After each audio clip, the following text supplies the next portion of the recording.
Hey, everybody, and welcome to another episode of the Rising Tide Leadership Podcast, Identity and Influence. My name is Yeah. Mo, and I'll be sitting in the host chair today. And I have with me again Dr. Lim Yusita. Dr. Lim, what up? Yes, sir. How are you, man? Good to see you again. So, we've been going over some of Dr. Lim's articles. He's got 50 of them written on leadership, various topics. I've read through all of them. And today we're hitting one of my favorite topics. It's actually leadership lesson number 3, which he calls finding a mentor. And so, Dr. Lim, why don't you take us through just your initial thoughts and notes on this Yeah. subject, because it's a pretty important one, especially in today's society with Yeah. young people and Yeah. old people and everybody in between. Yeah. No, again, I appreciate you for having me on the show. And these 50 leadership lessons are lessons that I've written, and these are lessons that I am learning, not necessarily the ones that I want to teach, but we're sharing them. And if people get any kind of insight or get any kind of help from it, like, really glad to share. And so this particular lesson is very personal to me because I talk about my mentors and my process. And so I'll share these ideas, but it's not the only way to do it, right? And it may or may not be transferable, but I think there's some insights there for those looking for mentors or for those mentoring other leaders. So yeah, looking forward to having a conversation about these questions. Yeah, before I get into questions about being a mentor, why don't you give us the differences between being a coach and being a mentor? Because I think a lot of people get those two confused in the business Hmm. world in particular. What is Yeah, the difference between a mentor and a coach? yeah. I would say I would say a coach. Just think about your coach in high school. If you were an athlete, you have a relationship with your coach, but there's still some kind of personal distance from your coach. Like you look up to him. And I think that's the difference. The difference is the distance, the personal and relational distance. And so a coach will coach you and guide you through things, but a mentor, for me anyway, again, these are just from my experience. A mentor walks with me. Like, relationally, we're a lot closer. Relationally, I think it's a two-way street for me and my mentor.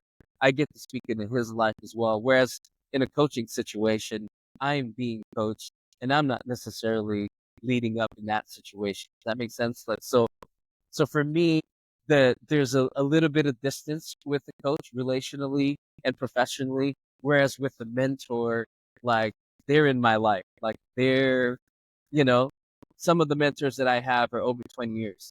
And so they've gone through it with me, and they know past versions of me.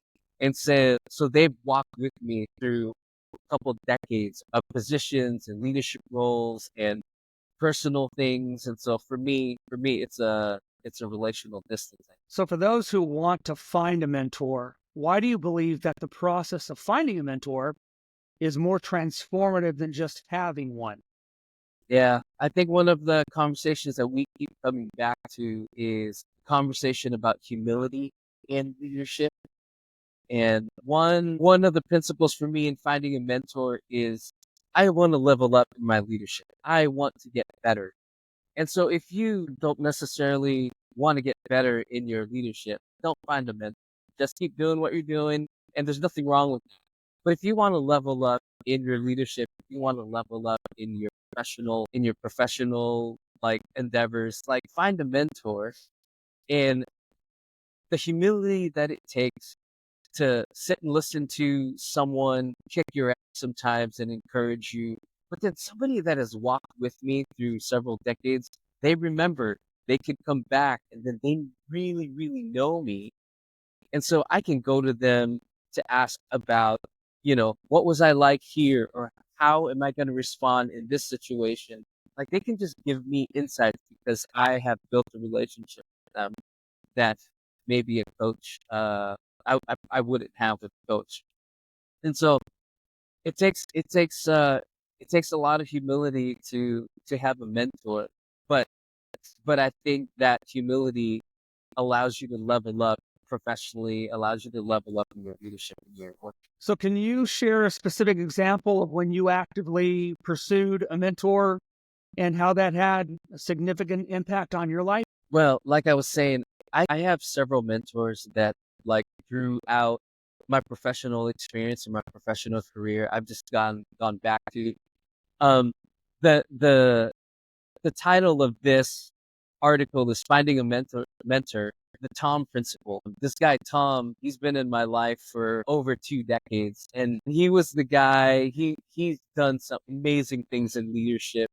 I want to become like him, and he's worked on really huge projects, and so he's got insight into leadership and leading an organization that I don't have, and so it's just kind of nice to have a resource to him. You know, you were saying, like, what significant impact has it had on my life? Like, I can think of 3 guys that have walked with me for over 20 years as a mentor. And so they've seen me go through a lot of growing pains, and they've seen me in different roles, and I can always come back to them, and they will encourage me, and they will kick my butt, and they'll give me just the right words because they know me and they know where I've come from. And so, like, I've pursued these guys and I continue to pursue these guys. In fact, my last meeting was with one of these guys that I've known for 20 years. His name is Rick. And he just gave me he still continues to speak into my life. Like, I seek him out. I drive to him. I buy him his coffee. Like, I pursue my relationship with him. He's busy. He's got a lot of things going on. I spend an hour with him. Like, he just gives me some insights and some wisdom that I can use right away to level up in my leadership. So yeah, these guys have had a significant impact in my life. I remember reading a story about John Maxwell and how when he was a young man, he and his wife would schedule their vacations. I'm sure she loved Around. this. Yeah, Around wherever they were going, he would find a time. He'd reach out to these guys yeah, by letter back in the day and yeah. tell them, I want to sit down with you. Can I pay you $100 and buy you lunch and just Hmm. talk about leadership? And so Yeah, they did that. That's what I think about when you talk about this subject and finding a mentor and asking these guys, hey, can I buy you coffee? Can I sit down and yes, pick your brain? yes. That's incredible. And I think a lot of people need to do that. Here's my question to that, though. What advice would you give to somebody who struggles with the vulnerability that's required to seek out mentorship? Because what a lot of people might be hearing is, I need to seek somebody out and tell them all my deepest, darkest secrets. And a lot of people don't like that, including me. When I was younger, I was thinking, do I Yeah, really want to do this? yeah. If you find a good mentor, you don't have to. They got the questions. They've already walked the road in front of you. Let them ask the question. A really good mentor, like, will ask just smart questions. Like, I could go to any of these guys. Typically, I go to these guys with stuff that I want to talk about, but I can go to any of these guys and they'll just know the questions to ask because I've built this relationship with, you know, and they know where I've come from. And so if you're struggling with that vulnerability, you know, that you're gonna have to, like, share all of your stuff. A really good mentor will create an environment conducive for these conversations. Like, if you're doing it out of fear, then you don't got the right mentor. You know what I mean? If you're afraid to do it, it's not the right guy. Like, find somebody that's gonna create that safe space for you to have tough, tough conversations. And these guys have gone through life with me, through a lot of tough things with me, and they know my heart. They know how I've responded to things. And so it truly gets easier the more you do it. Like, it might be difficult at first, but once you do a little bit of life with them, once they start getting to know you after a couple of years, like, it just goes pretty deep, and they're asking the real questions. They're not asking the superficial questions. They're getting down to the nitty gritty, and they want to talk about the real stuff. They're not just trying to pump me up, although they're good for that. We are talking about the deep things, like, automatically, because that's just our relationship. After you built some, um, after you built some credibility and time and trust with them, like the deep stuff, the hard stuff is really not that hard. It's just that level of depth in your relationship. And so it actually gets easy. So yeah, it might be tough in the beginning, but it's not going to always be that tough. And again, like you level up once you spend that time and you've invested in that relationship. Let's talk about these mentoring relationships. How has Tom's mentorship, for instance, shaped your leadership journey in unexpected ways? Yeah. So Tom for me is my leadership mentor. So I have one for higher ed when I was a professor, but my buddy, my mentor that I talked to you about higher ed, he's run organizations, but Tom has built organizations. And so Tom has a little bit more experience in leadership and leading huge organizations, building big organizations. Tom's also the guy that we talked about previously, who was mentored by Peter Drucker. When he was a young Peter Drucker was writing books, and he was like the guy when it came to management and leadership. And he didn't know Peter, but he reached out to him, similar to John. He reached out to him, and he went to his office, and he spent the time, and he was mentored by Peter Drucker because he went out of his way to go to his office to get mentoring from him. And so Tom learned a lot from Peter Drucker, and Tom has insights that Peter Drucker never wrote down. Like Peter Drucker wrote down a bunch of books, and he wrote a bunch of books, but Tom was able to glean leadership lessons from Peter Drucker that never made it into a book because he interacted with them as a person. And so he learned from Peter. And so it's really nice to it's really nice to talk to Tom because he'll share those lessons, those Peter Drucker lessons that were never published or written down.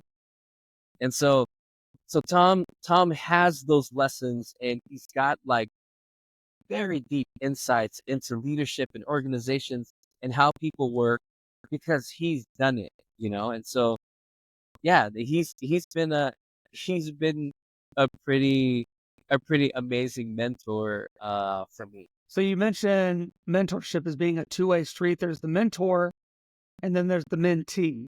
So what Yeah. qualities make someone not just a good mentee, but also a desirable mentee to a mentor? Yeah. So it is a two-way street because what I realized is even though my mentor Tom was helping me develop professionally and personally, at the time I was working on my doctoral dissertation and I was writing a lot about adolescent identity formation in online space, and I was writing about the online thing. And he one of his big he had several companies, but one of his big company had to do with behavioral health. And I would tell him about my research, and he would go into meetings into this huge company where he oversaw like thousands of therapists, right? And he would go into his company and he would talk to his people, and he would bring my research into his company and his conversations. And he had cutting edge language and insights on how to deal with this online world. But this was maybe 18 years ago, 15 years ago. And because we were having conversations about my doctoral research, he looked like a pro, and he looked like he did know a bunch of stuff in his professional world. And so it also helped him. I remember one other time I had a conversation with him, and I was saying, I was like, Tom, I need to be more assertive. I need to learn how to be more assertive. And he goes, you don't have to learn how to be assertive. I I've seen you be assertive to me. And he helped reframe my question and what I was seeking out from him. And so I wanted him to help me to be more assertive. He just pointed out how I was already assertive and I just wasn't seeing it. You know what I'm saying? And so, well, the conversation was more like he he drops wisdom and I challenge him about what he says, and he loved that. But he goes, you're pretty assertive in your ideas. And he just helped me to reframe and see the way that I did things. And that helped me professionally, helped me with my sense of self-worth. It helped me with my identity. And so, yeah, a really good mentor can really be a two-way street where I can also, well, at the end of the day, he's always going to be my mentor because he just has way more experience than I have. He's older, he's way more wisdom. And there's no way that I'm going to ever be his mentor. But because we're in a relationship, I can also lead up in this situation. And he creates that safe space for me to also be me and also be assertive because he can handle it. So, yeah, man, He does. I really love that it is a relationship. For those who have a mentor or are seeking to have a mentor, how do you maintain a balance between seeking guidance and developing your own unique leadership style? Because you just mentioned you thought you needed to do something else and be Yeah, something else. And Tom said, no, this yeah, is who you are and you've already got some of yeah. this, but this is, so how do leaders do that? So I bring him something. I shared that story with, I need to learn how to be assertive. And he reframed it for me. I always come to him with, this is the stuff that I want to talk about. Like you said, like, maybe somebody in the beginning might be fearful of that. I had built a relationship with him. I was struggling with something or I was working through something professionally and I would just bring it to him and he would help me reframe it and put it into context. And so I was seeking guidance and I was just being me. That's the thing. I was just being me. I wasn't trying to be somebody else. And in being me, he helped me to reframe and he helped me to develop my unique leadership style. Right. And so I think coming to the table, coming to your mentor as your full self and having a good mentor will help shape your sense of identity, will help shape your leadership style. And I think that's what a good mentor does. He just reframes what your thinking is into something better because he's done it. He's a little ahead of in the leadership. So let's talk about being a mentor. My hope as a leader who trains leaders is to develop men and women who want to be coaches and mentors. When Yeah. we talk about being a mentor, how can leaders cultivate a mindset of being intentional, even if they feel like they're not perfect? I would say I struggle with this. Even though I've worked in higher ed, I've been involved in young adults' lives for over 20 years. I still get to mentor young men and women in their professional development. Before this podcast, I just had a conversation with this young man that I've known since he was 8, and he's in his 30s now and he's asking a favor to record a video for his mom's retirement. And I didn't realize the impact that I've had in his life. And he was sharing with me, like even though I didn't spend that much time with them when they were younger, I spent a significant amount of time with them that throughout the years, like that mentoring and that influence in their life, like was a big deal for him. In fact, we're going to do a podcast to kind of talk about that. But yeah, man, it's hard to see. Well, it's hard for me to see myself as a mentor, but I just find myself in the situations where there's these young guys that I just want to mentor, and they come back for mentorship. And so, even though I'm not perfect and I don't have it all together, and sometimes I don't feel like I could mentor, I still do it because it keeps me humble, because humility is kind of a big deal in my leadership journey. But then it also keeps me accountable, because when I say something, when I teach something, then they're expecting me to live it out, And so I love the challenge of mentoring the young men and women because it keeps me humble and it also keeps me accountable to keep growing and to keep challenging myself to the next levels of leadership. Yeah, that was my next question because you talked about a couple of aspects that make mentoring somebody appealing to you because people who are out there, they're thinking, I don't have time. I barely have time to take care of myself. And so you mentioned a couple, but for people who are thinking, why should I be a mentor? What are some of the most rewarding aspects of mentoring others? Man, I just had a conversation with one of my former students, and he was in one of my classes, and I made a comment about his ability to interview and ask questions. And it was just kind of a side comment, like it was just a little thing that I said in a classroom setting. And I just really encouraged this guy. And I just had a conversation with this former student. He's a professional now. He's doing development work for a school. And he wrote back and he said, "You said this to me in the class, and in the last 10 years, I had used that encouragement professionally in all of these roles that I've been in. That one comment shaped his future for the last 10 years. And it brought him a level of confidence to do some of the work that he's been able to do in the last 10 years. And it was almost accidental.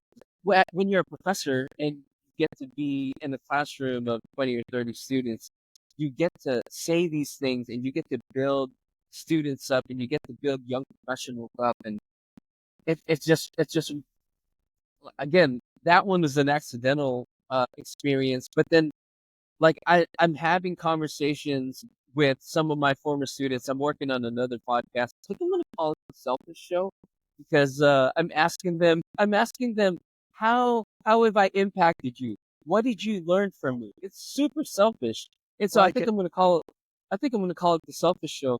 But they're able to articulate, this is the way that you challenge me, and this is what because of the way that I impacted them or the way that I taught them, they're able to be successful in their careers now. And so I think the most rewarding aspect of mentoring others is you get to see them shine. You get to see them step into who they were meant to be. And I only played a little role in it, but then when they come back and they say, that book that you shared, or this idea that you shared, or this thing that you said to me has really shaped my life. And so, yeah, man, the rewarding aspects of mentoring is like, now they get to impact hundreds of other people because I spent some time with them and encouraging them and influence and helping them shape their sense of identity so that they could their area.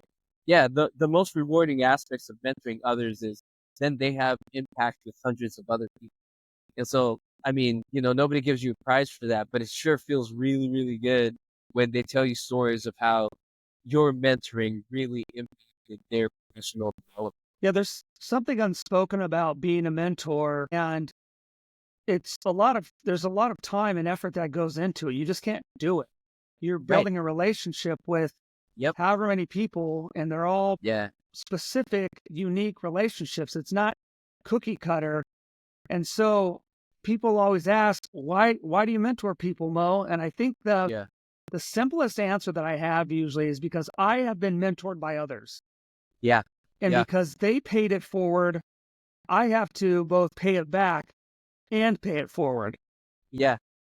That's important to me. In your article, there's an idea from You Inc. about attracting mentors by striving for excellence. That's intriguing. Yeah. How do you see this concept influencing the way that people approach mentorship? So for the longest time, I would teach people to pursue a mentor, right? Go find a mentor. And it takes work to find a mentor. And I've done that work. But then I've also, after reading that article and having had some successes in leadership and having some successes in my professional life, I found that I would attract mentors to help me along my journey because they saw this rising star or they saw this young professor do really, really well. I had mentors like show up and come to my life and ask if they could help me because they saw the potential in me. And so I think both of those lessons are important. It's important, first of all, to seek out mentorship, but it's also pretty amazing when you're doing some amazing things and you're experiencing some successes in leadership and in your professional life where people come alongside and they say, "Hey, let me help you level up," you know? And so in both of those cases, you do the work. You're either seeking out a mentor or you're doing some amazing things that attract people into your sphere where they want to help mentor you and help you become better. But in either case, you're still doing the work. So let's take that idea. How do you recommend that individuals balance actively seeking mentors while working on becoming the type of person who naturally attracts a mentor who might want to reach out to them, as did some of the mentors in your life? Yeah, I think there's an order here. So seek out the mentors first. They help you to level up. when you level up and experience some successes, right? And when you experience some growth, that's when you will attract people, right? So it's not like it's not you can choose which one you do. I think there's an order of seek out a mentor, level up in your leadership, experience some successes. It'll then attract other leaders to help you level up even more. Yeah, there's definitely an order here. You can't just, I mean, maybe, and again, this is my lesson. This is my experience. Maybe you were just so amazing that somebody wanted to mentor you right away. And here's the deal. I really, truly, honestly believe there's always going to be somebody better than you. I'm never going to be like the guy. So like, that's why I found mentors that will always be better. But there might be a situation where you're just so amazing that you attract those mentors. But in my case and in my situation, I sought out a mentor first. I leveled up, experienced some successes, and then that then attracted other mentors to kind of help me level up even more. Yeah, that's great. I think for myself, I remember being young and I was only 13, 14 at the time, and I started hanging out at the local church and I met the youth pastor who was Kevin. Yeah, And he didn't seek out to start mentoring or coaching me, and he's done both and still does to some level degree, both coach me and mentor me to this day.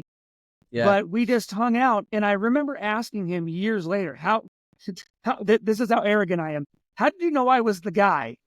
right, right, And he's like, right. You weren't the guy. We just hung out, and you You were, became the guy. yeah, I had to make the choice. And I remember at one point he told me something that really stuck with me. He said, Mo, we were hanging out and you were a good kid. I wanted you to keep coming to church and changing your life. But at some point, I started giving you opportunities to move to a higher level, meaning having Right. deeper conversations, etc. And Yeah, I kept taking those opportunities, and yeah, I made some correct directional decisions. And so it was a long process, but he wasn't seeking me. I wasn't seeking him. I was just trying yeah, to have fun at church. yeah, But because he was and is mature enough to understand, that was always part of the thought process for him. And it wasn't just me, it's all the yeah, young men and women that have potential that would have come through his ministry. And so I'm yeah, just glad that I kept on taking those yeah, opportunities and making decisions to keep yeah, spending more time with Kevin so that he would yeah, invest more time in me. So that's my encouragement to people, yeah, is just continually hang out with older people that you like, that have the principles and the values that you want to emulate, and see what happens. But now that I'm mature enough to know, if I see somebody who's older than me and I think yeah. they bring value, I will ask them, You hey, just ask. would you mind mentoring me? Would you mind Yeah, coaching me? Depending on what yeah, I need.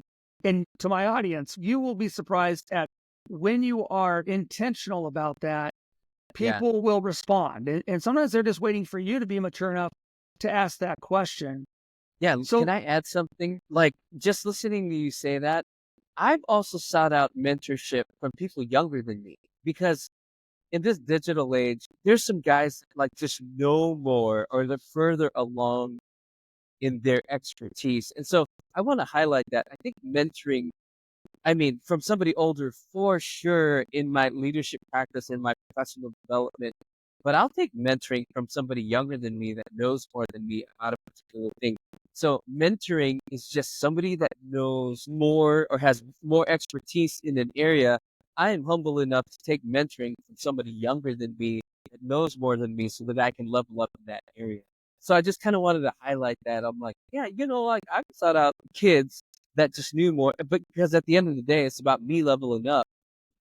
so if someone is going to take away a lesson from the Tom principle, what would you want it to be? There's something special and there's something I think exclusive about mentoring that I really, really love. And it's not a I'm going to mentor everybody kind of situation, right? Kevin can only mentor so many guys. I can only mentor so many guys. When I was a professor, I had my guys that like I mentored and I brought under my wing, and these are just my guys. And I'd take them out to dinner and we'd go do all kinds of things. And there were people that wanted to get into that circle, but for whatever reason, I just didn't see the potential in them, and I didn't waste my time with that particular student or that person because I only had so much time to invest in guys. And so the exclusivity about mentoring relationships is kind of, first of all, it's kind of cool, right? And, but also understand you might ask somebody to mentor you. They just may not have the time because they're probably mentoring other people. And that's okay. You're gonna find your mentor. You're gonna find somebody. But there's a exclusivity about it that I really kind of like. And I think that exclusivity also protects me from taking on too many guys. You know what I mean? And so, like, I really want to build into a couple of guys that I'm just really spending time with. I just don't have that much time these days to take everybody on, you know? And so I think that's a really, really unique feature about mentorship. Like, it's not for everybody and not everybody can be your mentor. And you gotta, that's why you gotta take the time and do the work to find one, you know? And if you find one, because I've been asked and I've had to turn people down, I'm like, I can't, you know, I just don't have the time or I just don't see the potential in you. And you can be honest with that person and I think it helps them professionally still, but it also helps me with my boundaries. But yeah, man, like mentoring, like the exclusivity of mentoring is kind of a cool thing, like all the way around, you know. But also don't be discouraged when you talk to a mentor and they just don't have time. Like, keep doing the work, keep pursuing other people. There's gonna be other people. Same with finding people to mentor. You know, you're creating an exclusive kind of opportunity here. You don't want to just take everybody, so, you know, kind of guard your time and set up some boundaries. Yeah, and I would add to that for the audience, just remember this, you own your time. Right. If you're spending time with somebody and you are investing in them and you're not getting the returns on them, and what does that Yeah. mean, the returns? You got to figure that out. But if you're not getting the returns that you are hoping for in that relationship, you Yeah. don't have to continue that relationship. And somebody asked me one time, Mo, how do you know when to stop a relationship? And I tell them, you just kind of know. And I don't ever really say we're going to stop spending time. I start having less time available for you. So if I Right. ever start having less time available for you, you gotta be thinking either I better shape up or ship out. And it's not Well, that I'm this great person. It's just I've got my standards, values, the things that right. I expect. And if those aren't being met, I've got to invest my time in men and Right. women who are wanting to be of the same mind as me. And for me, Right. I view everything through a leadership lens. Yeah. Well, it's just like what we just talked about. If you're doing amazing things, mentors are going to want to mentor you, right? But if you're not doing amazing things, then I just can't waste my time. How has the principle of giving back through mentorship shaped your overall vision of leadership? Um, Mentorship allows me to raise up other leaders. So my leadership isn't about me. It's about building up other people. It's about building up the kingdom. It's about, you know, doing something way bigger than me. And so, um, if I want to be a part of something bigger than me, then mentoring others and mentoring future leaders, mentoring the next generation of leaders is something that I'm passionate about in my leadership. And so, honestly, Mo, having these conversations online and just putting these out into the world, like I've been sitting on these articles for over a decade. You know, I wrote these a while ago, and had you not said, let's share some of these things and talk about these things, like I don't, maybe I would have done it, but this is really helping me. Like, no, um, this is a part of leadership. If I want to mentor the next generation of leadership, and it's a stewardship issue for me, like I've done this writing and I've had some leadership roles, I have something to share. Like I'm going to share it. It's not going to be for everybody, and that's okay. But there's going to be somebody out there that needs to hear this. I sent all of our videos to one of the guys that I'm helping out, and he made some comments, you know, but he's really digging the information. It's really helping him to develop his ministry, his leadership, and like this conversation that we're having is going to impact hundreds of kids, and it's going to make their worlds and their lives better because we're taking the time to share what it is that we've learned. And so, you know, we're able to give back and we're able to actually extend our leadership influence because we're mentoring other people that are doing some amazing things. So, yeah, man. we got to keep doing this. We got to keep creating this content. We got to keep mentoring others so that our leadership influence can continue to grow. Yeah, that reminds me of John Maxwell's law number 21, which is the law of the legacy, which says that if you're not adding value to people every day, then it's a wasted day. And so, Yeah. Yeah. just what you said about sharing this with the guy who has looked up to you, that's a way to add value and to share. So, for people, just start adding value to Yeah. people. Just give a little bit. If you don't know, if you don't have it completely worked out, I mean, you can't suck at leadership, right? Don't go in and mess somebody up. Right. But if you have the right men and women speaking into your life, you need to start speaking into the lives of others. And if nobody is seeking you out for your mentorship and your coaching, Yeah. well, then you obviously That need to get tells you better. something. It Yeah. does. Yeah, so that's the nice way of putting it. So, Lim, before we go, what are your final thoughts? I mean, it takes a bunch of humility to share some of this stuff. It takes a bunch of humility to seek out a mentor. It takes a bunch of humility to receive instruction and wisdom from a mentor. And so if you're not willing to step into some humility, if you're not willing to do the hard work of taking a look at yourself, don't seek it out, you know. But if you want to level up, if you want to grow, if you want to develop professionally and personally, go find a mentor. Yeah, I appreciate that, brother. Good words. For our audience, thanks for joining us on these 50 articles. This is the Rising Tide Leadership Podcast. We'll see you Yeah. next time. See ya. Thanks a lot, brother. Thank you.